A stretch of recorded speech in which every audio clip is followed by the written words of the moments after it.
എന്നെ കണ്ടിട്ട് അദ്ദേഹത്തിന് എന്തൊക്കെയോ ആയെന്നും പിന്നീട് ബാത്റൂമിലേക്ക് എന്നെ ഓർത്തു പോയി. നമസ്കാരം. നടി ജുബിത ആന്റിയുടെ വാക്കുകളും ഇപ്പോൾ ഏറെ ശ്രദ്ധേയമാവുകയാണ്, ഏറെ വൈറലാവുകയാണ്. കാരണം അവർ തുടക്കകാലത്തിൽ അനുഭവിച്ച സംഘർഷങ്ങളും അവർക്ക് നേരെയുണ്ടായ മോശം പ്രകടനങ്ങളുമൊക്കെ അവർ ഒറ്റ വാക്കിൽ നിർത്തിച്ച കാര്യമാണ് അവർ പറയുന്നത്. ഇക്കഴിഞ്ഞ ദിവസം ക്രൈമിനോടും അവർ പ്രതികരിക്കുകയുണ്ടായി. അവർ പറഞ്ഞത്, നമ്മൾ നോ പറഞ്ഞാൽ ഇക്കാര്യങ്ങൾ നിർത്താവുന്നതേ ഉള്ളൂ. മോഹിച്ച കാര്യം നേടാൻ വേണ്ടി ഇതിന് പിന്നാലെ പോകുന്നതാണ് ഏറ്റവും വലിയ പ്രശ്നം. ഇപ്പോഴിതാ ഒരു ചാനൽ ചർച്ചയിൽ അവർ പറയുകയാണ്, നടൻ മാമുക്കോയെയും നടൻ സുധീഷും തന്നോട് മോശമായ രീതിയിൽ പെരുമാറിയെന്ന. നടൻ മാമുക്കോയ ആദ്യം കാലഘട്ടങ്ങളിൽ സംസാരിക്കുമ്പോൾ വളരെ നല്ല രീതിയിൽ തന്നെയാണ് സംസാരിച്ചുകൊണ്ടിരുന്നത്. എന്നാൽ പിന്നീട് സംസാരത്തിൽ പറഞ്ഞത് തനിക്ക് തുറന്നു പറയാൻ പറ്റാത്ത രീതിയിലുള്ള കാര്യങ്ങളാണ്. എന്നിട്ട് അവർ പറയുകയാണ്, അവരെ കാണുമ്പോൾ അവരുമായി സംസാരിക്കുമ്പോൾ തനിക്ക് എന്തൊക്കെയോ സംഭവിച്ചു പോകുന്നു, താൻ വേഗം ബാത്റൂമിലേക്ക് പോകേണ്ട അവസ്ഥയാണ്, അവിടെ പോയാണ് കാര്യം നടത്തുന്നത് എന്നൊക്കെയാണ് അവർ പറയുന്നത്. അത്തരത്തിലുള്ള മോശമായ രീതിയിൽ പെരുമാറിയിട്ടുള്ള ഒരു നടനാണ് മാമുക്കോയ എന്ന് അവർ വെട്ടിത്തുറന്ന് പറയുകയാണ്. കൂടാതെ നടൻ സുധീഷിന്റെ കാര്യവും പറയുന്നു. നമുക്ക് ടൂർ പോകാമെന്നും അടിച്ചു പൊളിക്കാമെന്നുമുള്ള കാര്യങ്ങൾ ഉൾപ്പെടെ, അതായത് ഇവരെ എങ്ങനെ ലൈംഗികമായി ചൂഷണം ചെയ്യണമെന്നുള്ള രീതിയിലേക്കുള്ള കാര്യങ്ങൾ സംസാരിച്ചെത്തുകയും താൻ അതിന് നോ പറയുകയും ചെയ്യുന്നു. തുടർന്ന് സംസാരിക്കുന്നതിനിടയിൽ അദ്ദേഹം ശബ്ദം കുറച്ചു പറയുകയാണ് അത്രേ, ഭാര്യ വരുന്നുണ്ട്, പിന്നീട് സംസാരിക്കാമെന്ന. അപ്പോൾ അത്രയേറെ ഭയപ്പെടുന്ന ആളുകളാണ് പച്ചയ്ക്ക് സെറ്റിലേക്ക് വരുമ്പോൾ നടിമാരെ കാണുമ്പോൾ ഇത്ര മോശമായ രീതിയിൽ കാണുന്നത്. ജൂനിയർ ആർട്ടിസ്റ്റ് എന്ന് പറഞ്ഞാൽ അതിന് അർത്ഥം എല്ലാ കാര്യങ്ങൾക്കും വഴങ്ങിക്കൊടുക്കുന്നവരല്ല എന്നും നടി ജുബിത ആന്റണി തണ്ടുറപ്പോടെ തുറന്നു പറയുകയാണ് അവരുടെ ആ തുറന്നു പറച്ചിലേക്ക്.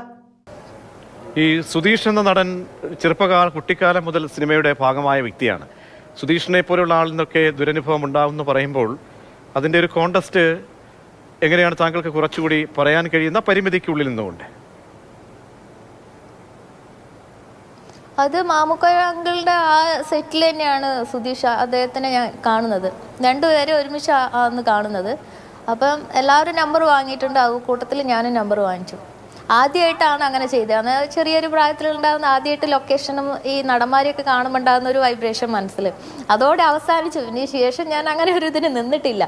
അങ്ങനെ സംസാരിച്ച് അദ്ദേഹം വിളിച്ച് സംസാരിച്ചിട്ടുണ്ട്, ഞാനും സംസാരിച്ച് ലാസ്റ്റിലേക്ക് അദ്ദേഹം വന്നത് സൺഡേ ആണ്, ലീവാണ്, എങ്ങനെ നമുക്ക് ടൂറൊക്കെ പോയിട്ട് വരാം, അങ്ങനെ ഒരു നല്ല രീതിയിലല്ലാത്ത സംസാരം തന്നെയാണ് വന്നത്. എനിക്ക് അദ്ദേഹത്തിൻ്റെ കൂടെ ടൂറ് പോകാനും കറങ്ങാനൊന്നും താല്പര്യമില്ല. ഞാനത് പറഞ്ഞപ്പോൾ തന്നെ ഞാൻ പറഞ്ഞു. പിന്നീട് പറഞ്ഞു, ഞാൻ കുറച്ച് വേണ്ടി വിളിക്ക്, വൈഫ് വരുന്നുണ്ട്, പതിയെ ശബ്ദം കുറച്ച് പറയാം. പോയി കഴിഞ്ഞാൽ എന്താ വെച്ചാൽ എനിക്ക് മനസ്സിലായിട്ടുള്ളത്, അവരെ കൂടെ എല്ലാം സഹകരിച്ചു നമ്മൾ അവരെ കൂടെ നിൽക്കുക. ഏതൊരാൾ അഡ്ജസ്റ്റ്മെൻറ്റ് പറയുമ്പോൾ അവർ പറയുന്നതൊക്കെ ചെയ്യുവാണെന്നുണ്ടെങ്കിൽ വേഷം കിട്ടും. ഞാൻ അന്നാണ് അവരെ നമ്പർ ഒഴിവാക്കിയതും പിന്നെ അവരുടെ യാതൊരു ബന്ധവും. കാരണം അതിനേക്കാളും അഭിമാനമാണ് ഇപ്പം ഞാൻ പായസം വെക്കുന്ന കാര്യമൊക്കെ സാറ് കണ്ടിട്ടുണ്ടാവും. അത് വളരെ അഭിമാനമായിട്ടാണ് ഞാൻ കാണുന്നത്. അല്ലാതെ അവർ പറയുന്ന അഡ്ജസ്റ്റ്മെന്റ് ചെയ്ത് ഞാൻ എഴുതിയിട്ടുള്ള സ്ക്രിപ്റ്റ് സിനിമയാക്കിയിട്ടും അല്ലെങ്കിൽ ഞാൻ അവർ പറയുന്നൊക്കെ കേട്ടു കുറച്ച് സിനിമകൾ അഭിനയിച്ചു, കുറച്ച് പ്രശസ്തി നേടി, ഞാൻ നടി എന്ന നിലയിൽ മറ്റുള്ളവരെ അറിഞ്ഞതിന് ശേഷം അവരെന്നെ പീഡിപ്പിച്ചു, ഇവരങ്ങനെ പറഞ്ഞു, ഇവരിങ്ങനെ പറഞ്ഞു, അങ്ങനെ ഒരു കംപ്ലൈൻറ്റ് കൊടുക്കാൻ ഞാൻ ആളല്ല. നമ്മൾ ഒരു കുടുംബത്തിൽ മക്കൾ തെറ്റ് ചെയ്യുമ്പോൾ അച്ഛനമ്മയാണ് അതിനുള്ള ശാസിച്ച് നമ്മളെ നല്ല വഴിയിൽ നടത്തുക. ഈ അമ്മ സംഘടന എന്നുള്ള പേരിൽ അമ്മ എന്ന് പറയുമ്പോൾ നമുക്ക് വീട്ടിൽ അച്ഛനോടും അമ്മേനോടും പോയിട്ട് പറയാം. അതുപോലെ ഞാൻ അമ്മ സംഘടനയിൽ എത്തിയിരുന്നെങ്കിൽ എങ്ങനെ നന്നായിരുന്നു എന്ന് വിചാരിച്ചു. അങ്ങനെ ഞാൻ എൻ്റെ സുഹൃത്ത് മുഖേനയാണ് ഞാൻ അമ്മയിലെ ഇടവേള ബാബു, അദ്ദേഹത്തിൻ്റെ നമ്പർ എനിക്ക് കിട്ടുന്നത്. ഞാൻ 2018 അദ്ദേഹത്തെ വിളിച്ച് സംസാരിച്ചപ്പോൾ 2 ലക്ഷം രൂപയാണ് ഈ അമ്മ സംഘടനയിൽ നമ്മൾ മെമ്പർഷിപ്പ് എടുക്കാൻ വേണ്ടിയിട്ട്. കൂടാതെ 10 സിനിമയോളം അങ്ങനെ എന്തോന്നും എനിക്ക് എൻ്റെ ഓർമ്മയിലില്ല. അത്രയും സിനിമ ചെയ്യണം. ഞാൻ അത്ര സിനിമ ചെയ്തിട്ടില്ല.